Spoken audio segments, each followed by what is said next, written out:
धन्यवाद सभापति महोदय। 18वीं लोकसभा के निर्वाचन के बाद और इस नए संसद भवन के बनने के बाद आज मैं पहली बार बोलने के लिए खड़ा हुआ हूँ। आपने मुझे मौका दिया, उसके लिए बहुत बहुत धन्यवाद देता हूँ। सभापति जी, सबसे पहले श्रद्धेय नेताजी को मैं नमन करना चाहता हूँ, जिन्होंने अपने संघर्ष, अपनी हिम्मत, साहस और अपने पूरे जीवन की तपस्या समाज के उत्थान के लिए, देश और उत्तर प्रदेश की तरक्की के लिए और समाज के हर व्यक्ति की तरक्की और खुशहाली के लिए उन्होंने जो अपना पूरा जीवन समर्पित किया है, सबसे पहले मैं आपके माध्यम से उनको नमन करना चाहता हूँ। माननीय सभापति महोदय, श्रद्धेय नेताजी ने हम लोगों को अपने समाजवादी विरासत में इंसाफ और इंसानियत, न्याय और हक की लड़ाई करना सिखाया है। उस लड़ाई को हम लोग बखूबी अपने नेता आदरणीय अखिलेश यादव जी के नेतृत्व में शानदार तरीके से उस विरासत को न केवल लड़ रहे हैं, बल्कि नेताजी के हर सपने को पूरा करने तक हम लोग चुप बैठने वाले नहीं हैं। सभापति महोदय, बजट एक व्यापक विषय है और जब इस विषय के बारे में सोचते हैं तो समझ में नहीं आ रहा कि कहाँ से शुरू करें, क्योंकि देश में आज कोई वर्ग नहीं बचा है।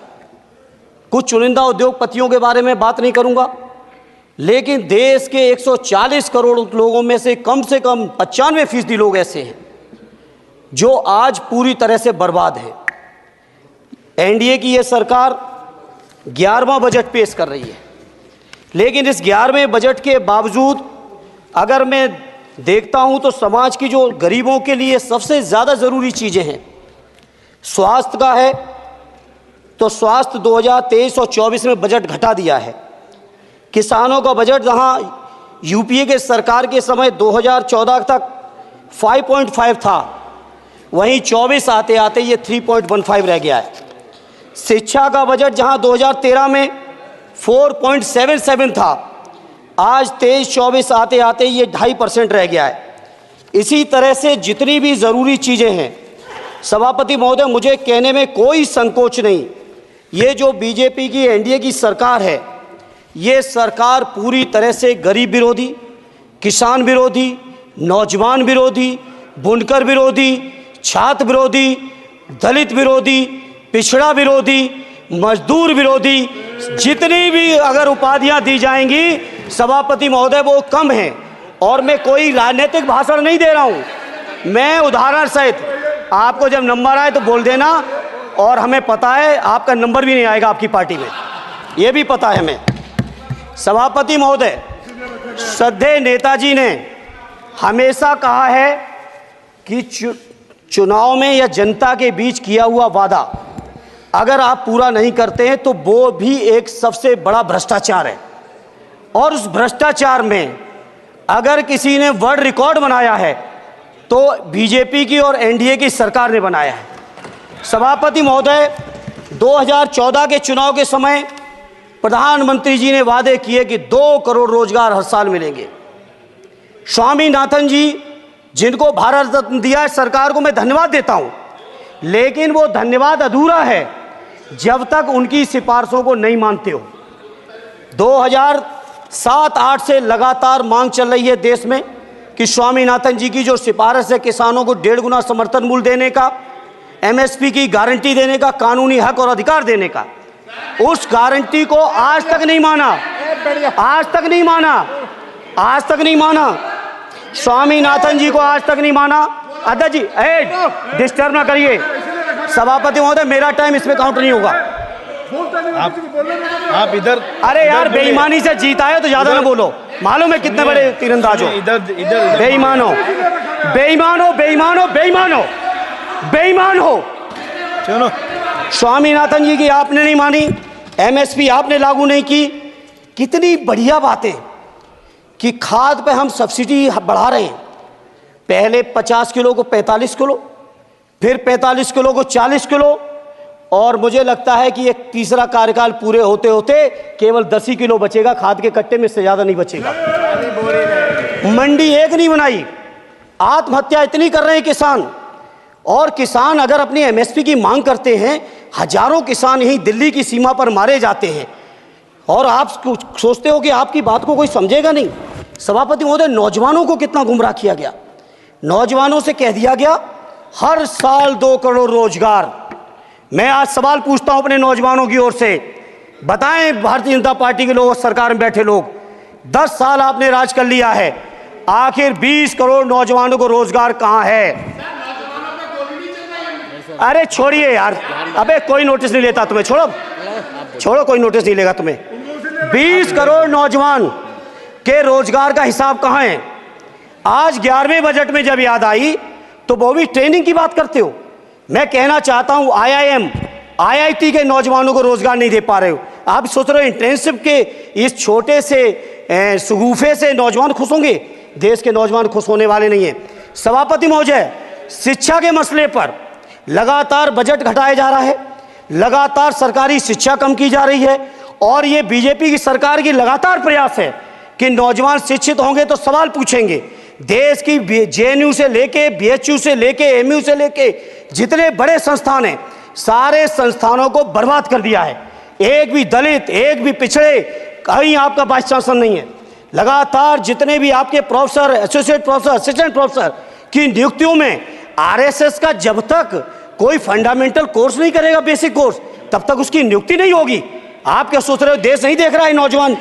UGC का बजट लगातार कम किया जा रहा है। मेरा खुला आरोप है इस सरकार पर कि ये सरकार शिक्षा को प्राइवेट करके, शिक्षा को मुट्ठी भर उद्योगपतियों के हाथों में देके, शिक्षा को चुनिंदा लोगों के हाथ में देके, देश के 140 करोड़, जिसमें मैं समझता हूँ 90% लोग गरीब हैं, उन गरीबों के हाथों से शिक्षा को छीनने का ये जो आपकी सरकार षड्यंत्र कर रही है, इसके लिए हम लोग इस मौके पे विरोध करते हैं।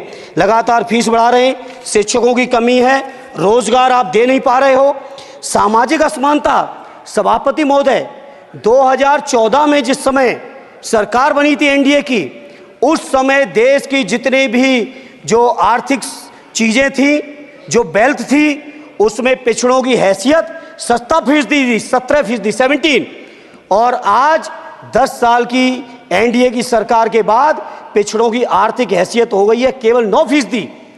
मैं कहना चाहता हूं चुनौती के साथ, वित्त मंत्री अपने जवाब में बता दें, अनुसूचित जनजाति का एक भी व्यक्ति देश में अरबपति हो तो बता दो, एक भी अरबपति हो तो बता दो, एक भी दलित को अरबपति आपने बना दिया हो तो बता दो, एक भी पिछड़े को बना दिया हो तो बता दो। आप जवाब में दे देना, आप डेटा दे देना, आप डेटा दे देना, हमारी दबाव नहीं रुकेगी। सभापति महोदय, जब बीजेपी की सरकार, जब बीजेपी के लोग विपक्ष में रहे तो OPS की बातें किए। 10 साल से आप सत्ता चढ़ा रहे हो, 11वां बजट पेश कर रहे हो, पूरा देश आज OPS के लिए, सरकारी कर्मचारी परेशान है, कहीं OPS की चर्चा नहीं है, पुरानी पेंशन की कोई चर्चा नहीं है। सभापति महोदय, पुरानी पेंशन तो पुरानी पेंशन, हम मांग करते हैं, बहुत बड़े राष्ट्रभक्त आप बनते हो, मैं मांग करता हूं देश के पैरामिलिट्री फोर्सेस को आप पुरानी पेंशन दीजिए। मैं मांग करता हूं, आप राष्ट्रभक्त हैं ना, सीमा में जो सुरक्षा कर रहे हैं, जो शहादत झेल रहे हैं, मेरी मांग है कि आप उनकी OPS दीजिए। वो आप OPS नहीं दे पाओगे। इसी तरह से सभापति महोदय, देश के अंदर बहुत से ऐसे संविदा कर्मचारी, एक से एक बढ़िया फार्मूला, अब कानूनन मंडल आयोग लागू हो गया तो कैसे पिछड़े और दलितों को रोकें? तो संविदा कर्मी की प्राइवेट कंपनी, प्राइवेट आपने आउटसोर्सिंग कर दी। आउटसोर्सिंग के कारण से देश के सारे दलित, सारे पिछड़े, सारे आदिवासी आपकी सेवाओं से बाहर हो गए, उनके पास कोई कानूनी हक नहीं। तो ये जो आरक्षण को खत्म करने के तरह तरह के जो आप लोग षड्यंत्र अपना रहे हो, इस षड्यंत्रों को देश का जनमानस पूरी तरह से जान भी चुका है, पहचान भी चुका है, और इसीलिए उत्तर प्रदेश से तो आपको कर ही दिया है बाहर, देश से भी बाहर जल्दी करेंगे और हमारे साथी मिलकर दूसरे प्रांतों से भी बाहर करेंगे। इसी तरह सभापति महोदय, हम मांग करते हैं, आप सोचिए उत्तर प्रदेश अकेले के अंदर, देश के हालात मुझे नहीं पता और बदतर होंगे, अकेले उत्तर प्रदेश में 1000 से ज्यादा शिक्षा मित्र आत्महत्या कर चुके। सभापति महोदय, कोई सरकार के कान पे जू नहीं रेंग रही है, किसान आत्महत्या कर रहे हैं, इन्हें कोई मतलब नहीं, अनुदेशकों को तनख्वाह नहीं मिल रही है समय से, कोई मतलब नहीं, आंगनबाड़ी महिलाएं परेशान हैं, इनको कोई मतलब नहीं सभापति महोदय। आपकी आशा बहुएं, आपकी ये रसोईया महिलाएं, आपकी आंगनबाड़ी, पंचायत सहायक, रोजगार सेवक, मैं समझता हूं सभापति महोदय यहाँ बैठे हर सदस्य के पास इनके क्षेत्रों का ये डेलीगेशन जरूर मिलता होगा और मांग करता होगा कि कम से कम हमारा मानदेय बढ़ाया जाए, हमें स्थायी किया जाए।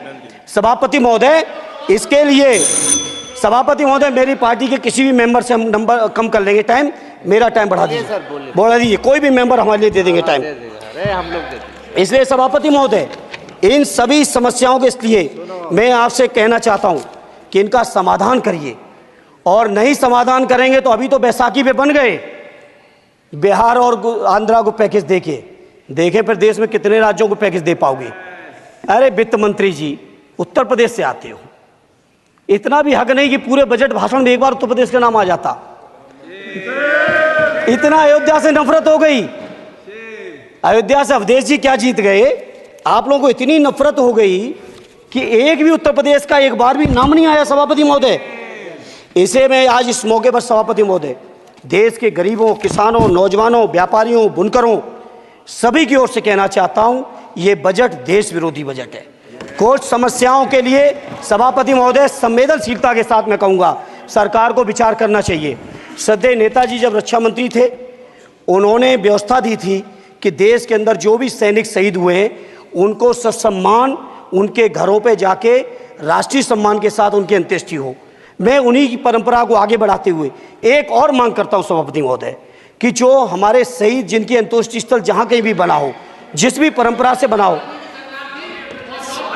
अरे आपको कुछ नहीं पता है, अरे यही तुम्हारे सैनिकों के लिए यही तुम्हारा भाव है। सभापति महोदय, आप बोले सर। सभापति महोदय मेरा अनुरोध है अग्निवीर की योजना खत्म की जाए। ये 4 साल के सैनिक से देश की उतनी मजबूत रक्षा नहीं हो सकती। नौजवानों को गुमराह करके केवल 4 साल, उन्हें दो ना 60 साल तक रिटायरमेंट, 4 साल बाद वो कहाँ नौकरियां ढूंढेंगे। इसे मेरी मांग है अग्निवीर की योजना खत्म की जाए। साथ ही साथ मेरी एक मांग और है कि जो शहीदों की शहादत स्थल है उसको शहीद स्थल के तौर पर डेवलप करने के लिए केंद्र सरकार को अतिरिक्त बजट देना चाहिए। मैं नहीं समझता हूं इसमें किसी को कोई दिक्कत होनी चाहिए। इसी तरह सभापति महोदय बातें बहुत लंबी लंबी की जाती हैं, थोड़ा सा मैं अपने क्षेत्र के बारे में कहूँगा। आदरणीय हमारे नेता माननीय राममूर्ति वर्मा जी ने भी कहा है, माननीय लालजी वर्मा जी ने भी, जो बाढ़ की समस्या है, जो समस्या बिहार में है नेपाल से पानी छोड़ने की, वही समस्या उत्तर प्रदेश की भी है। और विशेषकर पूर्वी उत्तर प्रदेश में अगर आप चलिए तो खीरी से शुरू करेंगे, पीलीभीत खीरी से लेके पूरा आप चले जाइए और एकदम कुशीनगर बॉर्डर तक, बिहार बॉर्डर तक पूरी की पूरी समस्या है। घाघरा जब आती है तो मैं समझता हूँ इन जिलों के लाखों लोगों को तहस नहस करके चली जाती है। जितना विकास होता है सभापति महोदय, बरसात के समय वो सारा का सारा विकास पूरी तरह से खत्म हो जाता है। इसलिए मेरी मांग है केंद्र की सरकार से कि बजट आप पास कर रहे हो तो कम से कम उत्तर प्रदेश से इतनी नफरत ना करो।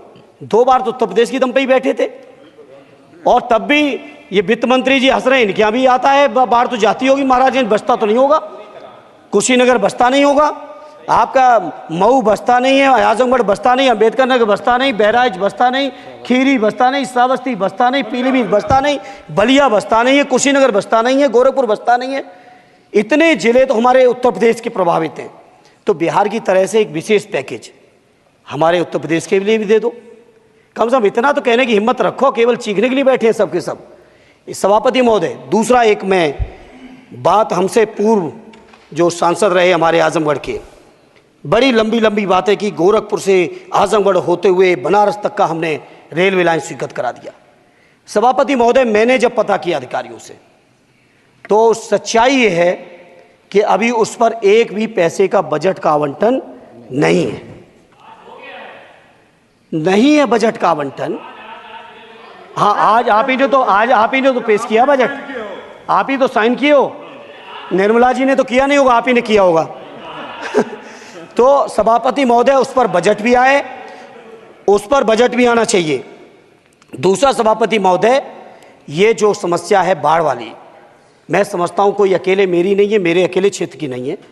जो भी संवेदनशील व्यक्ति होगा इस पर जरूर गंभीरता से सोचेगा, उसको सोचे। इसी के साथ मैं अपनी पार्टी की ओर से इस जन विरोधी बजट का पुरजोर विरोध करता हूं। बहुत बहुत धन्यवाद।